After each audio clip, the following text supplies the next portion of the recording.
TEGUCIGALPA Reuters A left-right coalition led by a flamboyant TV host took a surprise lead in the Honduran presidential election. Initial results showed on Monday, upsetting forecasts that the crime-fighting, U.S.allied incumbent would comfortably win. With 57% of ballot boxes counted, Salvador Nasralla was ahead with an almost 5-point margin at 45%, according to the first official results, released nearly 10 hours after voting ended. "I am the new president-elect of Honduras," Nasralla, 64, wrote on Twitter after the results were announced. Earlier, he and President Juan Orlando Hernandez had held competing events claiming victory during the long wait. Nasralla, who helms the opposition alliance against the dictatorship, had 45.17% of the vote, while the National Party's Hernandez had 40.21%, according to the country's election tribunal. A victory for Nasralla would be a blow for the United States, which sees Hernandez as a reliable ally in tackling drug trafficking, gangs and migration. The United States has long-standing military ties to Honduras and few ideological allies among the current crop of Central American presidents. The attempt by Hernandez to clinch a second term was divisive in the poor Central American country.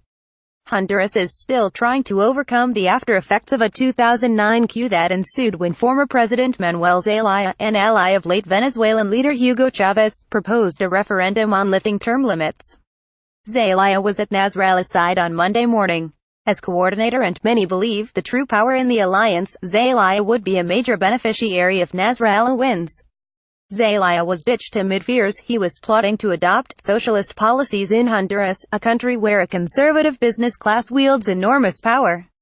The United States wrestled with how to handle the coup, and Zelaya remains a boogeyman for U.S. officials and many of Honduras' elite. "We won," Zelaya wrote on Twitter. A supporter holds an image of Honduras President and National Party presidential candidate Juan Orlando Hernandez in Tegucigalpa, Honduras, November 27, 2017. Reuters said Gargarido, son of a wealthy landowner, Zelaya nearly returned to political prominence in the 2013 election, when his wife, Xiomara Castro, lost out to Hernandez. With his big black mustache and penchant for cowboy hats, he is a larger-than-life personality who splits opinion. Several members of the country's business elite told Reuters that Zelaya's reputation for being a rabble-rouser was ill-founded and out of date. Instead, they said, he was simply opportunistic, adding that the United States disliked him for being chaotic and untrustworthy. Nasralla, on the other hand, is one of the country's best-known faces as the host of game shows featuring scantily clad women by his side. With his booming voice and finely coiffed hair, he looked poised to be the latest entertainment star in the Americas to breach the upper echelons of political power. Like U.S. President Donald Trump, Nasralla's bid resonated with voters tired of two-party dominance. Polls, including one released after voting ended on Sunday, had shown Hernandez likely to easily win a second term that would have made him the first president re-elected since Honduras shed military rule nearly 4 decades ago. The bid was made possible by a contentious 2015 decision by the Supreme Court. After the results were announced, Hernandez delivered a brief statement, reiterating that he had won, and urging supporters to wait for fresh results to come in from rural areas, where he enjoys greater support. Fight against gangs. Nasralla promises to put an end to years of violence, poverty and graft, and says he will ask the United Nations to install an anti-graft body, similar to one operating in Guatemala, to probe and bring charges in corruption cases.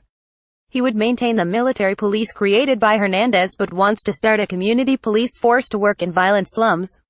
He would also continue firing corrupt national police officers, while hiring up to 25,000 new recruits. Plans for the economy are vague, but the coalition has proposed lowering sales tax and slashing a Hernandez-imposed corporate levy that has enraged the private sector. Hernandez, 49, has been credited with lowering a sky-high murder rate, accelerating economic growth and cutting the deficit since he took office in 2014, but has also been hurt by accusations of ties to drug and graft-stained financing and claims he is plotting a power grab. Reporting by Gabriel Stargarter and Gustavo Palencia. Editing by Frank Jack Daniel, Peter Cooney and Nick McPhee. William McLeaner. Standards. The Thomson Reuters Trust Principles.